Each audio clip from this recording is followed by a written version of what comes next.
Smile please. Smile പോരാ. Diana smile. അയ്യോ ഇതല്ല, ഇത് കിട്ടണം. Thank you. അതാണ് വേണ്ടത്. എൻ്റെ പെങ്ങളുടെ ഒരു കുട്ടിയുണ്ട്, ഏകദേശം മുന്നിലിരിക്കുന്നവളെ പോലെയാണ്.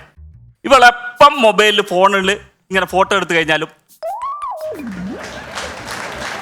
ഇങ്ങനെ കിട്ടുള്ളൂ. ഇതിനു മുമ്പ് ഈ ഒരു പോസ് ഞാൻ കണ്ടിട്ടുള്ളത് തെക്കേലെ ഷാജി തൂങ്ങിച്ചത്തപ്പോ ആ സമയത്താണ്. ഇവന്റെ ഈ പോസ് ഇത്രയും ഫേമസ് ആവുമെന്ന് ഞാൻ ഒരിക്കലും വിചാരിച്ചല്ല. ഇവരൊരു ട്രെൻഡിങ് കൊടുത്തത് തെക്കേലെ ഷാജിയാണ്. പിന്നെ എല്ലാ നാട്ടിലും ഉണ്ടാവില്ല ഒരു ആസ്ഥാന ഫോട്ടോഗ്രാഫർ. ഞങ്ങളുടെ നാട്ടിലുള്ള ആസ്ഥാന ഫോട്ടോഗ്രാഫറാണ് സ്മൈൽ പ്ലീസ് ബാലകൃഷ്ണൻ. ഫോട്ടോഗ്രാഫിയിൽ ഇന്നേ വരെ ആരും സഞ്ചരിച്ചിട്ടില്ലാത്ത റൂട്ടിലൂടെ സഞ്ചരിച്ചിട്ടുള്ള ഒരു ഫോട്ടോഗ്രാഫറാണ് സ്മൈൽ പ്ലീസ് ബാലകൃഷ്ണൻ. ബാലകൃഷ്ണൻ എന്താ ചെയ്യാന്ന് വെച്ചാൽ എറുമ്പിനെ പിടിച്ച് തേനിൽ മുക്കുക, എന്നിട്ട് എറുമ്പിങ്ങനെ ഏച്ചേച്ച് പോകുമ്പോൾ അതിൻ്റെ ഫോട്ടോ എടുത്ത് ഫ്രെയിം ചെയ്യിച്ചിട്ട് അതിജീവനം അതെടുത്ത് ഫ്രെയിം ചെയ്ത് വെക്കും.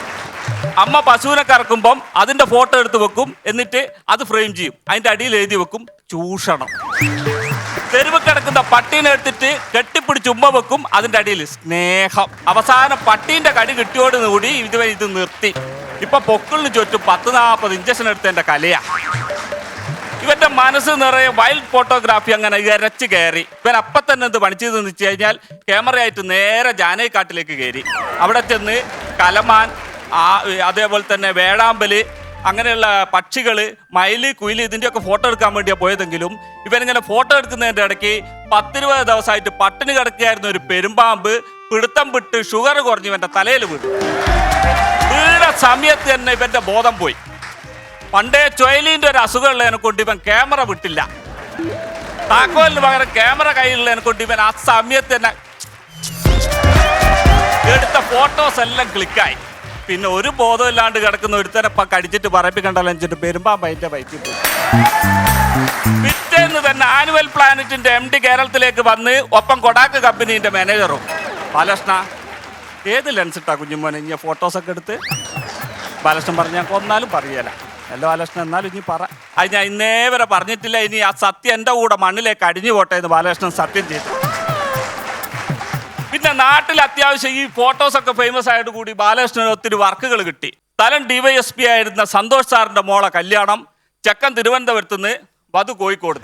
2 കൂട്ടരും കൂടി മാരത്തോൺ ചർച്ച നടത്തിയതിനു ശേഷം അവസാനം കല്യാണം കൊച്ചിയിൽ വെച്ച് നടത്താൻ തീരുമാനിച്ചു. അങ്ങനെ പെണ്ണിന്റെ വീട്ടുകാരെ ക്യാമറാമാൻ ബാലകൃഷ്ണൻ തന്നെ. ബാലകൃഷ്ണൻ ക്യാമറയൊക്കെ തൂക്കി കൊച്ചിയിൽ വന്ന് കല്യാണ ചടങ്ങൊക്കെ കഴിഞ്ഞ് ഉച്ചയ്ക്ക് ഭക്ഷണവും പരിപാടിയൊക്കെ കഴിഞ്ഞ് ഹാളിൽ ഇങ്ങനെ സദ്യ ഇങ്ങനെ കഴിച്ചുകൊണ്ടിരിക്കുന്നതിനിടയിൽ ബാലകൃഷ്ണന് നേരെ ഒരു പക്ഷി ഇങ്ങനെ പറന്നു വന്നു. ബാലകൃഷ്ണൻ തൻ്റെ മുന്നിലുള്ള ഇലയിൽ നിന്നും ഒരു ഉരുള ചോറുരുട്ടി, അച്ചാറ്, പപ്പടം, അവിയൽ, തോരൻ, കൂട്ടുകറിയൊക്കെ കൂട്ടി ഉരുട്ടി ഈ പറന്നു വരുന്ന പക്ഷിക്ക് നേരെ ഇങ്ങനെ വെച്ചു കൊടുത്ത്. ഇത് കണ്ട അസിസ്റ്റന്റ് പയ്യൻ ചോദിച്ചേ എന്തായി കളിക്കുന്നേ? അല്ല ഒരു പക്ഷി ശാവുണ്ട് എന്ന് പണ്ട് നമ്മുടെ ജ്യോത്സ്യർ പറഞ്ഞിങ്ങനെ അതങ്ങ് തീർന്നോട്ടെ വെച്ചിട്ടാണ്. മാനക്കേടുണ്ടാക്കേണ്ടത് താഴെന്ന്, അതാണ് ഡ്രോണ്. ഇതെന്താ പരിപാടി?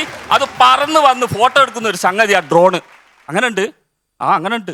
ബാലകൃഷ്ണൻ കൊച്ചിയിൽ നിന്ന് കോഴിക്കോടേക്ക് വരുന്നവരെ മനസ്സിൽ മുഴുവൻ ഡ്രോണായിരുന്നു. ബാലകൃഷ്ണൻ കോഴിക്കോട് എത്തി വലിയങ്ങാടി ഇറങ്ങിയ ഉടനെ അസിസ്റ്റന്റിന് 200 ഉറുപ്പ്യ കൊടുത്തിട്ട് ഇറങ്ങി പോയിട്ട് ഒരു ഡ്രോൺ വാങ്ങിക്കൊണ്ടുവരും. ചെറിയ പറഞ്ഞ അടിച്ച് ചപ്പക്കുറ്റി തെറിപ്പിച്ചോളൂ. 250 ഉറുപ്പ്യക്ക് ഡ്രോണോ?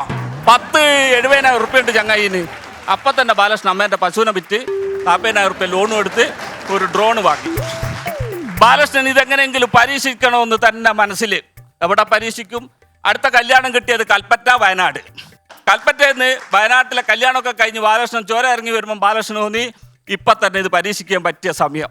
ബാലകൃഷ്ണൻ വധുവിനെയും ഭരണയും ചേർത്ത് നിർത്തി പറഞ്ഞു ഇന്നേ വരെ ആരും കാണിക്കാത്തൊരു പരിപാടി നിങ്ങൾക്ക് വേണ്ടി ഞാൻ ചെയ്യാൻ പോവാണ്. ഒരു പക്ഷേ ഇത് ഹിറ്റായ ബമ്പം ഹിറ്റായിരിക്കും. ഇനി 9ാം പളവിൽ നിൽക്കുക, ഓള് 10ാം പളവിൽ നിൽക്കുക.